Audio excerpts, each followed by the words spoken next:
Dr. Jesse, Montana. How are you, Dr. Jesse? Very good. How are you, Mark? Very well, my friend. Go right ahead. Well, can you take some more bad news? Yes, we want to know what the hell's going on out there. Okay, well, you've done a great job in talking about some of the regulatory and tax issues, but what you're hearing tonight is what is the fundamental transformation of medical care as it's delivered to you. And the two doctors have talked a little bit about it. And I'd like to expand on that a little bit. For one thing, they've talked about the electronic medical health care record system as a way to gather data on patients, but you have to understand that the major purpose of it isn't to gather information on patients, it's to monitor doctors' practices. Because doctors are the ones who order the examinations and the tests and prescribe the medications. So if the doctors are the one who do that, how do you get them under control?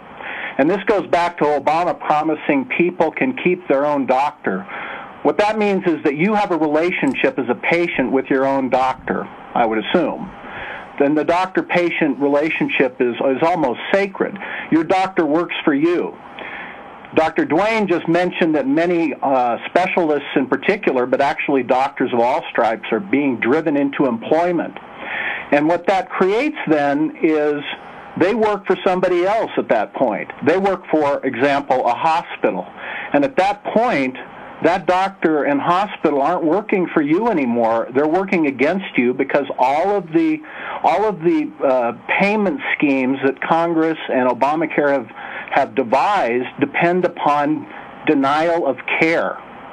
So when you go in to see an employed doctor, who's he really working for? Who is she really working for? All right, I want to focus in on this because this is crucial. Denial of care.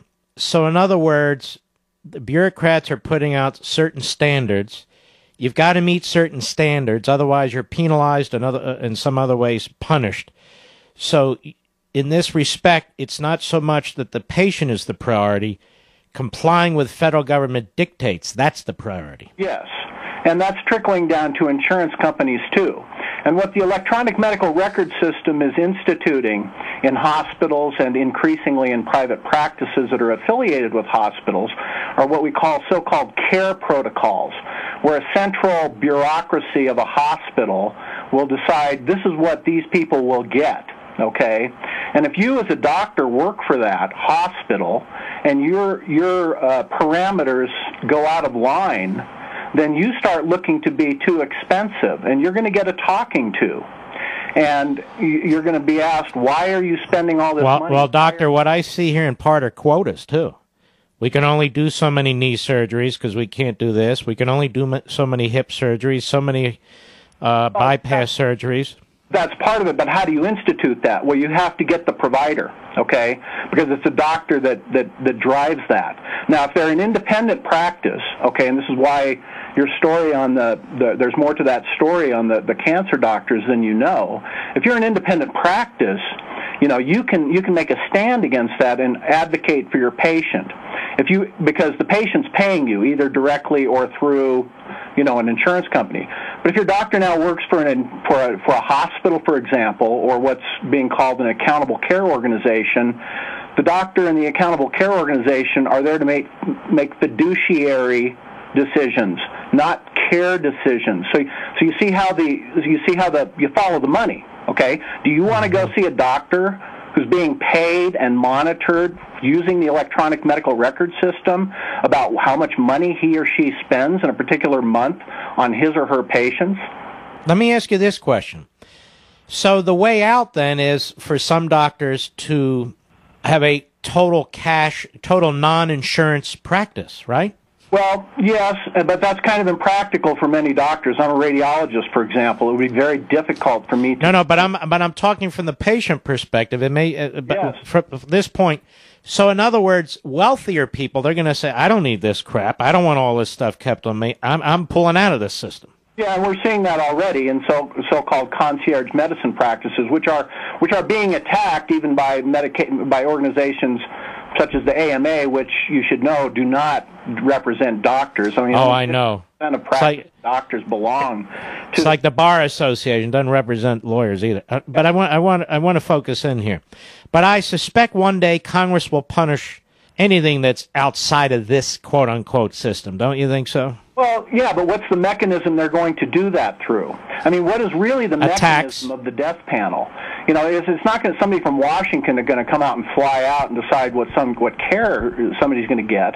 It's going to be instituted through these electronic medical record systems, which are monitoring your doctors, okay, as much as the patients.